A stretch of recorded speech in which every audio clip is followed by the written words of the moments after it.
DCP గారు కనిపెట్టారంట. Doctor రమ్మన్నారు. చూశారా, విభూది బొట్టు. అంటే ఇప్పుడు మీకు దెయ్యం అంటే భయం లేదంటారు? అస్సలు లేదు. వెరీ గుడ్ డీసీపీ గారు. కానీ మీకు తెలియదేమో, దెయ్యాలకి విభూతి బొట్లు గుళ్ళు తాయత్లు ఇవన్నీ నచ్చవు. అమ్మా, అవును, ఇదంటే వాటికి ఇష్టం లేదు. ఇష్టం లేదు. అయ్యో అమ్మా. Hello doctor. Hey Rishi, come on in. Have a seat. Hello Rishi. Hi sir. Hello sir. Come sit. కూర్చో. సార్, ఎవరు సార్ అతను? ఎలా కనిపెట్టారు సార్? తమ్ముడు, ఇది 4 రోజుల ముందు జరిగిన యాక్సిడెంట్. హైదరాబాదు నగర శివారుల్లో జరిగింది కాబట్టి వెంటనే మనం ట్రేస్ చేయగలిగాం. తమ్ముడు, నువ్వు ఎప్పుడైనా చేవెళ్ళ హై మీద వెళ్ళావా కారులో ఈ మధ్య? సార్, అవును సార్. రీసెంట్గానే వికారాబాద్ నుంచి రిటర్న్ వస్తూ అటే వెళ్ళాం సార్. ఇన్ఫాక్ట్ ఆ చుట్టుపక్కల ఉన్న ఒక శ్మశానంలో కూడా వెళ్ళాం. అక్కడ ఒక డెడ్ బాడీ కలుతుంటే కూడా చూసాం సార్. Same spot. ఇప్పుడు మనకు శ్మశానం, మంటలు, శవం మన కేసుకి ఎలాంటి సంబంధం లేదు. అది డెత్ స్పాట్. అర్జున్, మాధవి అనే కపుల్ ఆ ఏరియాకి వచ్చారు. స్పాట్ లో 2 చచ్చిపోయారు. ఎవరైతే స్పాట్ లో చచ్చిపోయారో అర్జున్, మాధవి, వాళ్ళనే మీరు మిర్రర్ లో చూస్తున్నారు. సుబ్బారెడ్డి సార్, చూడండి.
రోజుల క్రితం మేమే యాక్సిడెంట్లో చనిపోయావా? ఇతని బాడీలోంచే ప్రపంచాన్ని చూస్తున్నానా? అంటే నేనే దెయ్యాన్నా?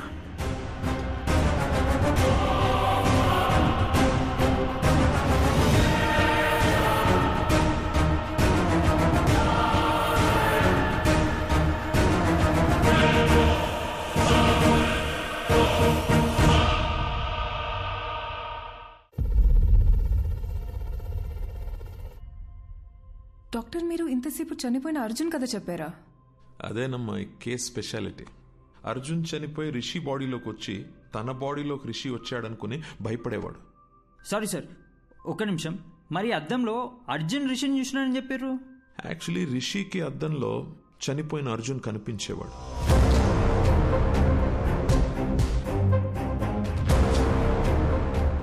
మేమందరం కూడా అర్జున్ని అద్దంలోనే చూసాం.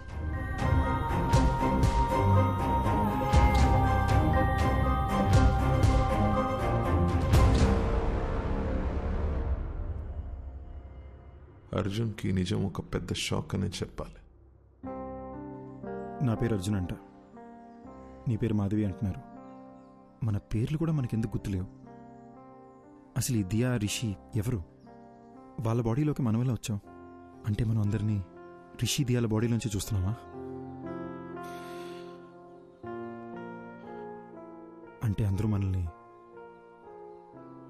అద్దంలోనే చూసుంటారు కదా. అద్దంలో సెల్ఫీ వీడియోలో వాళ్ళకి మనం కనిపిస్తున్నాం. వాళ్ళ వాట్సాప్ డీపీలో, ఫేస్బుక్ ప్రొఫైల్లో మనం ఎక్కడ కనిపిస్తామని వాళ్ళు చెక్ చేస్తుంటే అది చూసి మనం భయపడ్డాం. ఇది మన ఇల్లు కాదు మాధవి, మనం కలిసింది రిషి వాళ్ళ మదర్ని. ఈ లైఫ్ మంది కాదు, మన ఇల్లు ఎక్కడ? అసలు మన పేరెంట్స్ ఎవరు? మనం ఇక్కడ ఏం చేస్తున్నాం? డాక్టర్ వన్ సెకండ్ సారీ, మీరు చెప్తున్న కథని మేము విజువల్గా ఇమాజిన్ చేసుకొని చూస్తున్నాము, కానీ నాకు అర్జున్ ఎందుకు బయట కనిపిస్తున్నాడు? లాజిక్ ప్రకారం చూస్తే అర్జున్ అద్దంలో ఉండి రిషి కదా బయట కనిపించాలి. నేను అర్జున్ కథని అర్జున్ పాయింట్ ఆఫ్ వ్యూ నుంచి చెప్తున్నాను, అందుకే ఇట్స్ బట్ ఆబ్వియస్ నీకు అర్జున్ బయటనే కనిపిస్తాడు. ఓ, అందులో తప్పే ఉందాం, అలాగే విజువలైజ్ చేసుకో, నీకే ఈజీగా అర్థమవుతుంది. అర్జున్, మనం ఇంకా వీళ్ళ బాడీ నుండి ఎందుకు బయటకు వెళ్ళలేదు? అవును కదా, నేను రోజుకో బాడీలోకి ఎంట్రీ ఇచ్చి ఎగ్జిట్ ఇస్తున్నా కదా, నన్ను అడుగు. సూపర్ ఎక్స్పర్ట్ అసలు. నాకేం చేయాలి అర్థం కాక బ్రెయిన్ దుబ్బేస్తుంటే నువ్వు నన్ను అడుగుతున్నావు.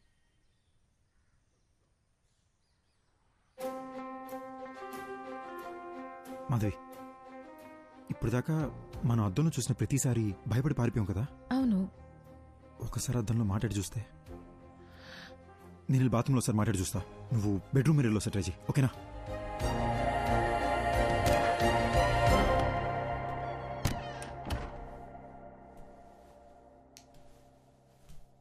హాయ్ రిషి.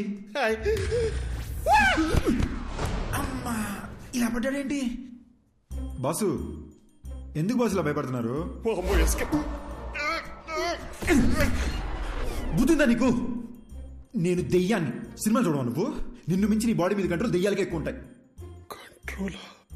భయపడకు, నేను మాట్లాడేది వినిపిస్తుందా?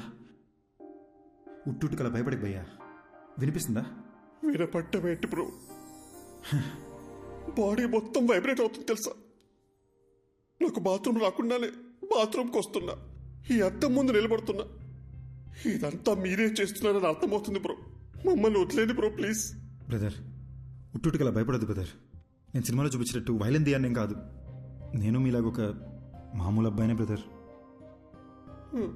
అసలు నాకు మీ బాడీలోకి ఎలా వచ్చాననే విషయం కూడా గుర్తులేదు బాస్. అట్లీస్ట్ అది తెలిసినా బయటికి ఎలా రావాలని ఐడియా అన్నా వస్తుంది. ఇప్పుడు ఎలాగో మనం మాట్లాడుకోవడం మొదలుపెట్టాం కదా, నాకు చాలా రిలీఫ్గా ఉంది.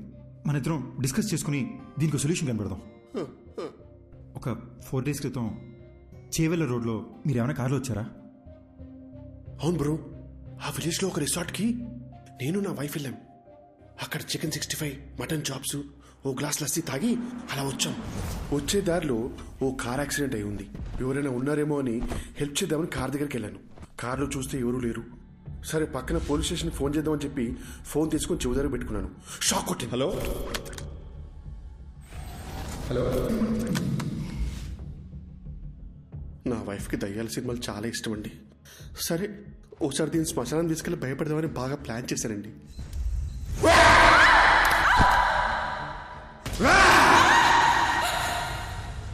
అక్కడి నుంచి ఇంటికి వచ్చాక అద్దంలో మీరు కనిపించారండి.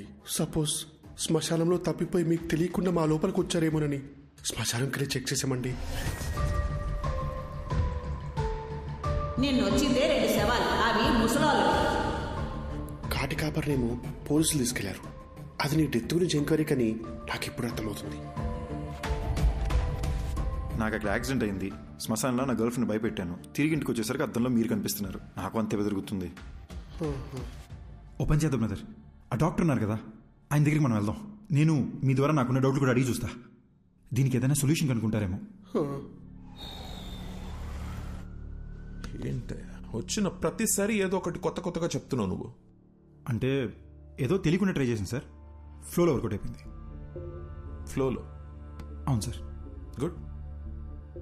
ఇప్పుడు నాతో మాట్లాడేది ఎవరంటావు? Sir sir Arjun sir. పక్కన కాన్ఫిడెన్స్ సార్. అర్జున్, నువ్వు నాతో మాట్లాడడం యాక్చువల్లీ నాకు ప్లస్సే. టెల్ మీ సంథింగ్, రిషి బాడీలోకి ఎలా ఎంటర్ అయ్యావు? సార్ సార్ ఎగ్జాక్ట్లీ ఈ విషయం మిమ్మల్ని అడుగునే వచ్చాను సార్. నాకు ఏ విషయం అసలు గుర్తులేదు సార్. అంటే నేను ఎవరిని, నా పేరెంట్స్ ఎవరు, నా ఫ్రెండ్స్ ఎవరు, నేనెందుకు రిషి మదర్ నా మదర్ అనుకుని తన లైఫ్ బతికేస్తున్నాను, అసలు ఏమీ అర్థం కావట్లేదు సార్. యాక్చువల్లీ నీ ప్రాబ్లం ఏంటంటే నువ్వు చనిపోయావా అని అనుకోవట్లేదు నువ్వు, కానీ రియాలిటీలో నువ్వు చనిపోయి వాడొంట్లో ఉంటున్నావు. నీ మెమరీ యాక్టివ్గా లేదు, రిషి మెమరీ యాక్టివ్గా ఉంది. కాబట్టి రిషి చేసేవాడిని నువ్వు చేస్తున్నట్టు అనుకుంటున్నావు, అంతే కదా? So let's do one thing, నీ మెమరీని రివైవ్ చేయడానికి ట్రై చేద్దాం. అర్జున్, నువ్వు మీ ఇంటికి వెళ్ళు, నీ పేరెంట్స్ని కలు. ఒకవేళ నువ్వు వాళ్ళని గుర్తుపడితే ఆ రిజల్ట్ని బట్టి కేసుని ఎలా సార్ట్అవుట్ చేయాలో I will see to it.